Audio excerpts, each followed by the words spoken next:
Hi folks, welcome back to the Carver Switch Up. This is Arlene. We're going to talk about bandsaws today. And a lot of you have asked questions about it. What should I buy? What should I get?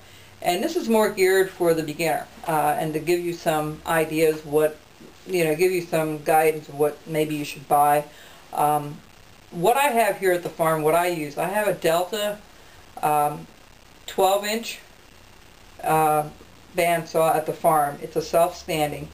And it has a block riser of 6 inches, meaning I added 6 more inches to the cutting depth by adding a block to the frame, which was an attachment you bought separately.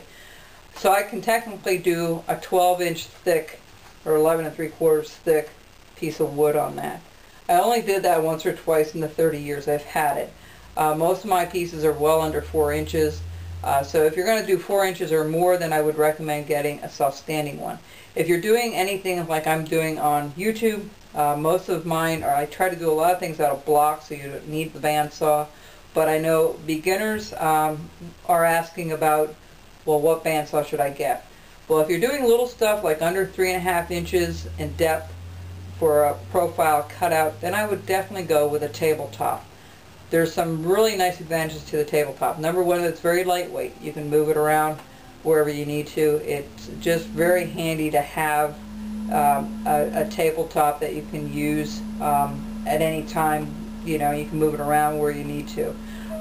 The other advantage of it is the blades are not as expensive. They're usually a smaller blade, so they might run you, instead of $15 or $20 for the large one that I have at the farm, they might run you anywhere from 8 to 10. Now, some warnings on the blades on either one if you buy one. The larger one, I hardly ever had it snap on me, meaning breakage of a blade. I have had some of that lately, more so than before, because I'm cutting a lot for classes and things that I do.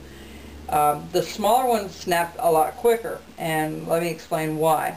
When I bought the 9-inch Delta, I read the length of the blade, I think, is 56 1/8 or 1/4. It's the length of that blade. Well, that's what I looked at. But there's another aspect you need to look at, is the thickness of the blade. The ones that they sold at Lowe's, and they kept snapping. Not that they were bad. It's that I didn't put the proper blade into the machine. I should have gone to Delta and bought their one made for their machine, because the thickness of the blade was a tad larger, a tad thicker. The ones at Lowe's were 0.12 and the ones at Lowe's were 0.14. And so far I haven't had it snap. So you can use the other if you're going to just do light stuff and you're just doing one piece now and then the lighter one is okay. But I always would go with the recommendation of whatever the manufacturer tells you to use in that machine. So that's what I'm recommending.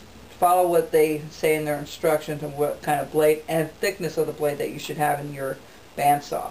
Okay, so I think it's important, especially for beginners. I know some of you it's very tough for you to get $100 together to buy a bandsaw, but you know, ask for it for Christmas or your birthday or something. You know, that put money towards it if you can do that, because that is the one purchase, a large purchase from the wood carver, that really all you need, other than your knives and your shop and your wood. If you're doing everything by knife, this is going to be your largest purchase. And just make sure that you know, if you go out and buy, you know, shop around and see what you can find. See if there's a sale going on. You know, right now I think a new Black & Decker down in the one mall area, they had 20% off of stuff. See if they have something online. You know, you can buy things online. The only thing I caution about buying any tools online is if you have a problem with it, then you got to send it back. So I'd rather see you buy it locally through Lowe's or Home Depot, and if you have a problem with it or something's wrong with it, you don't have to pay it to send it back. Check your flea markets, check Craigslist. Take somebody with you if you're going to go check at somebody's house you don't know. Use your head, people. Don't go by yourselves when you do anything on Craigslist or any of the online stuff. Or meet at a local place, like a mall or a shopping center or somewhere in the public eye, okay? use your head when you shop around like that. Um, I found mine at the flea market for $35. It was very cheap. So take your time, research it, look for it. The tabletop is wonderful. The only other thing with the large one, they're heavy. Okay, well the old ones are. They're very, very heavy. So if you buy an older model like the one I have, figure 2 people are going to have to move it. I had it at the farm, decided to bring it here to my house. I had to get 2 guys to carry it in here, and it had wheels on it, which I tilted and put these wheels on it so I can move it around. And then I decided a few years back I wanted to get it back there. Well, I didn't know how to get it in the truck or on the front end loader. So what I did was I took an Amish wagon that we had at the farm that holds 1,000 pounds. It's small, fit through a regular door, and kind of threw it on there and kind of hoped everything was still in place. And then hooked it to the back of my lawnmower and carted it over the road a mile back to the farm.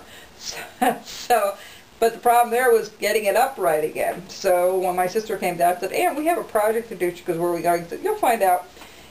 Come on, help me get this thing back on its feet." And it took a lot of effort, but we got it. I think it's got to be at least 300 pounds the way it was. So just a word of caution. Buy the tabletop if you're a beginner. You'll find many, many uses. And if you have to cut anything large, either buy a pre-cut one or go to a local wood shop and let them do it for you. So those are some suggestions. Make sure you get the proper blade, the proper thickness, proper blade for what you're cutting. Don't use a real fine tooth because that's not going to cut, thick stuff at all. Make sure you get the right blade for the right job. Okay, folks, thanks a lot for joining me here on the Carver's Wood Shop, and I'll have another project up very soon. Take care. Bye-bye.